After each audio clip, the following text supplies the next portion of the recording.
Good evening and welcome to Travel News, sort of, Corona edition. My name is Maggie Gomez, I'm the Nomadelle, and this channel is dedicated to all of you travel fanatics, travel entrepreneurs, and all of you considering taking a gap year eventually.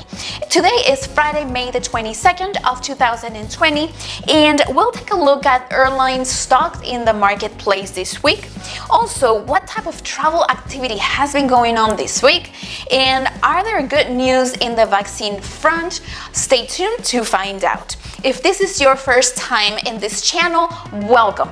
This weekly travel news is my personal attempt to answer two questions. One, when are we gonna be able to travel again? And two, what will travel look like in the future? So why am I looking to understand this, you may ask? Well, very simply, a couple of months ago, I quit my job, got rid of everything I owned. I bought a one-way ticket because I was gonna go backpacking throughout the world.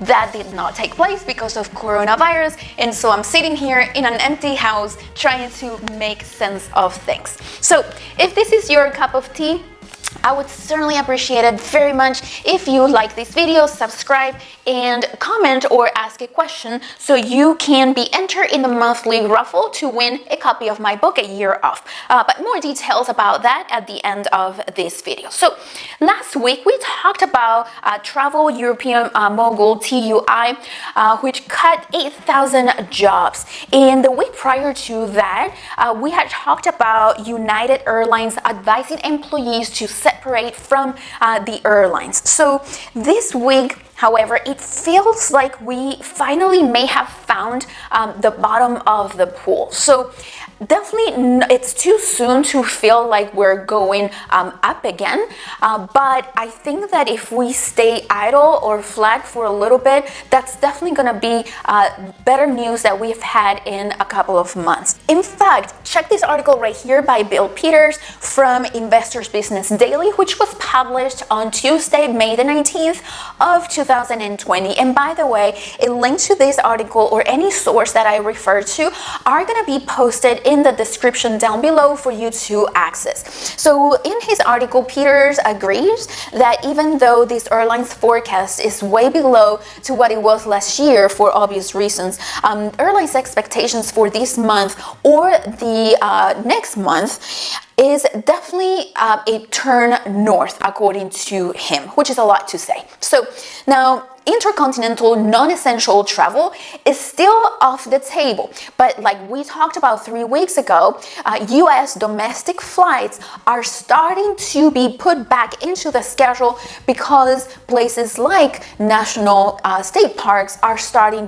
to open up. So that is great news, which is reflected on the airlines stock. So here is a chart of the major airlines stock activity starting last Friday, May the 15th. And as you can see, there is very clearly an upward trend. Now, be cautious because this is just what we see in the last 4 business days of trading. Now, is this a reflection of what's going to happen in the next weeks or month? There's absolutely no way to know. One could hope so, one would think so, but it doesn't necessarily mean that that is a reflection of, you know, what is going on or what's going to happen in the market. So if you are considering investing in airline stock, I would definitely suggest to be very cautious about it. I would suggest placing a limit order if you are buying. Definitely do not place a market order. Most certainly do not ever place a market order outside market hours. Not in this environment, not ever. That is for that article. And last week we learned about the type of travel that was going on. This week has been such a whirlwind, and that's because some borders are easing up their restrictions, but some other borders are not. For example, on Monday we learned that US and Canada borders are still closed. However, the following day we learned that US and Mexico borders are easing up. So same thing with Europe. Some countries within the European Community community are open to citizens from specific countries within Europe, but South Korea, that's another great example. If you manage to get to South Korea for some reason, you have to be quarantined, but not to just any place or any hotel. It has to be a very specific place that the South Korean government tells you that you have to be quarantined in, which is going to cost you $100 a day. So it's such a wide variety of possibilities, and it's so volatile, and that's going to remain as such for a few months. And that brings two thoughts to mind. One, if you're a US citizen, I would strongly recommend now more than ever as you start traveling to register your trip in the Smart Traveler Enrollment Program because that allows you to get up-to-date information on anything that's related to an emergency where an evacuation is going to be needed. The second thought that comes to mind is traveler health insurance. Most certainly the premiums are gonna go up at least for the next year or so. So make sure to check this video right here. Even though it was taped early coronavirus, still the content is very relevant. So you definitely want to learn everything that you want to know about traveler health insurance. So most certainly the premiums are going to be more expensive, but also you want to understand what they're going to be able to cover amid coronavirus and what they're not going to be able to cover, especially if there isn't a vaccine that is active just yet. Obviously the travel insurance company is not going to be able to cover anything related to that for the most part. And talking about vaccines, that's a great segue for some hopeful news. This is an interview by Erin Bernay from CNN Health to Dr. Carlos Del Rio from Moderna Labs. Moderna Labs is a biotech company located in Massachusetts, which recently partnered up with the National Institute of Health in order to develop a vaccine for COVID-19. Now, Dr. Del Rio states that he is very hopeful that this vaccine will be active. However, he warns that there's still a long ways to go for this vaccine to be active in the market. So let's very quickly talk about all the phases that a vaccine has to go through in order to be up and running, available for people like you and I. So phase number 1 is where this experimental vaccine is tested for safety and tolerability. Okay, now normally the assessment of antibodies is not included on phase 1. However, given the urgency to find a vaccine for COVID-19, this aspect was included on phase 1.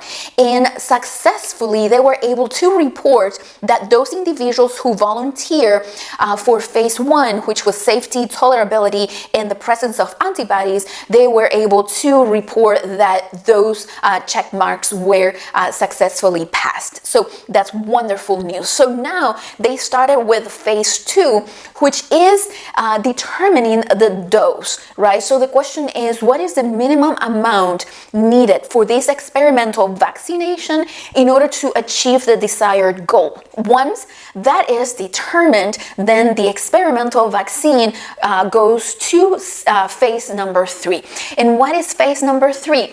That is where a sample of about 30,000 individuals, according to Dr. Del Rio, are given the experimental vaccine. Now, some of them will receive that experimental vaccine.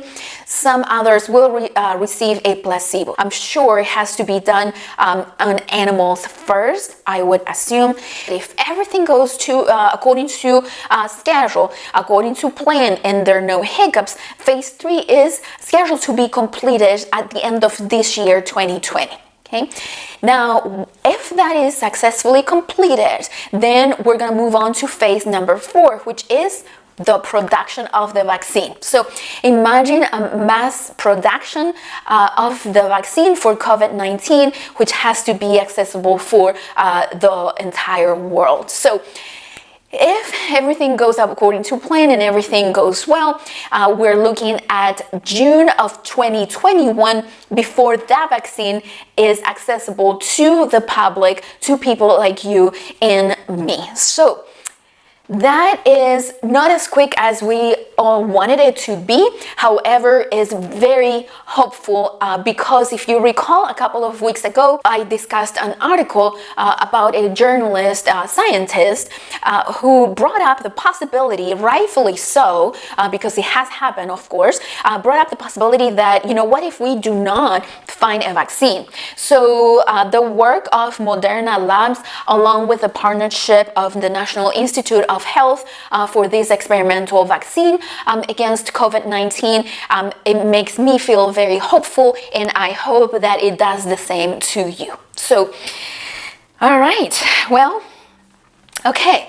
Now, let's talk about the book. So I wrote this book that describes the 25 steps that I took in order to plan a gap year. So it is yours absolutely free. If you don't mind liking this video, subscribing, and commenting so you can be entered in the monthly raffle. And just let me know where you are from, because I would love to give you a shout out and send you a copy of this book, wherever you are. So last week we said, you know, I really hope you're gonna like this book. I really do. And last week I said, if you don't, you know, you can use it as a pillow on your next travel. I think that this week I'm going to say you can use it as a fan if you need to, but I am very confident that you will love the book. I hope so, at least. So anyway, that is it. Thank you so much for watching. So stay home or wherever you need to stay. Stay strong, stay creative. This is Maggie the Nomadelle, sort of reporting weekly news from Cincinnati, Ohio. Good night, you all.